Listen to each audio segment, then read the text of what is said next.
yan ang pagmamahal, The Prospect Fam. O simula po ngayon, tawagin nyo na kaming TPF, short for The Prospect Fam. Ideya po yan ni Vince Gallery, kaya shout out sa'yo, Vince.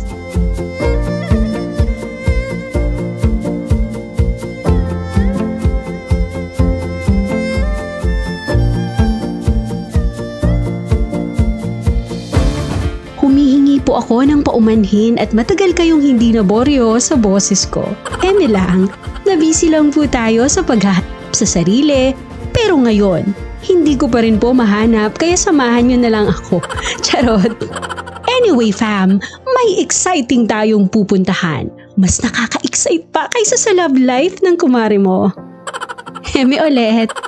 Ang Huyun-Huyun at Kasuna ay mga barangay ng Tigaon at sakop nito ang mga sityo na malapit sa tabing dagat. Ito ang mga lugar na madalas ginagawa ang skimboarding.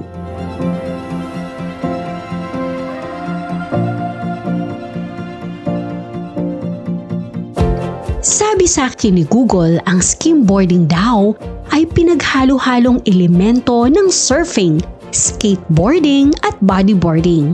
Nakakagawa dito ng mas creative, exciting at exhilarating experience sa audience, lalo na ng skimboarders.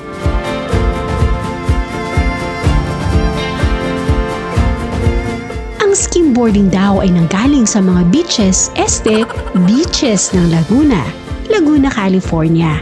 Noong 1920s may dalawang lifeguard, si George Griffiths at Jimmy.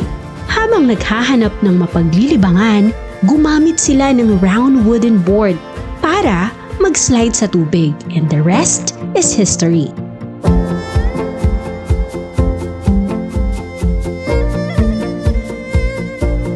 Hindi katulad ng ex mo na kailangan pa ng paddle bago gumalaw. Hindi katulad ng surfing, hindi na kailangan ng skimboard na mag-paddle out para makahanap ng alon. Sa halip, tumatakbo ng mabilis skimboarder papunta sa dagat. Ibabagsak ang skimboard at dadausdos sa surface ng tubig at voila! Gagawa na siya ng tricks at maneuvers at paiikot-ikuti na ang puso mo.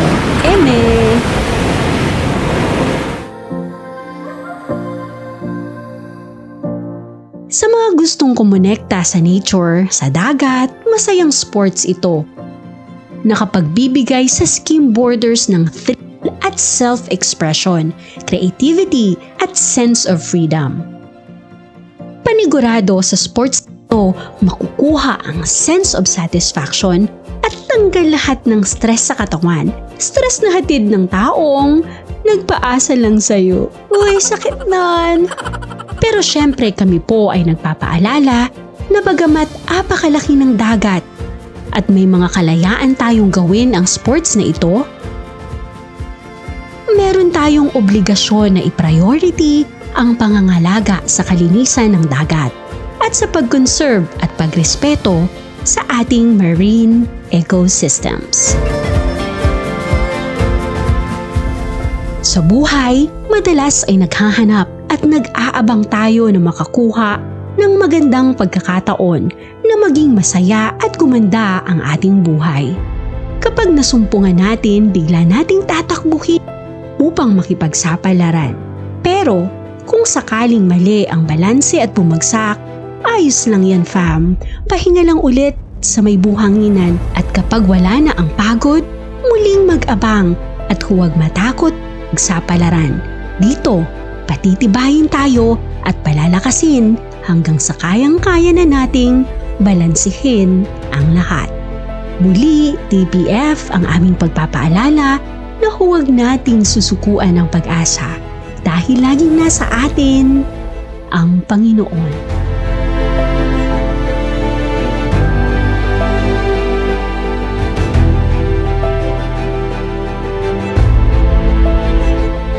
Subscribe niyo po sa aming channel at share ninyo sa istoryang ito ay isang malaking paraan ng pagtulong at maaaring magbabago ng buhay ng maraming tao. Maraming salamat po.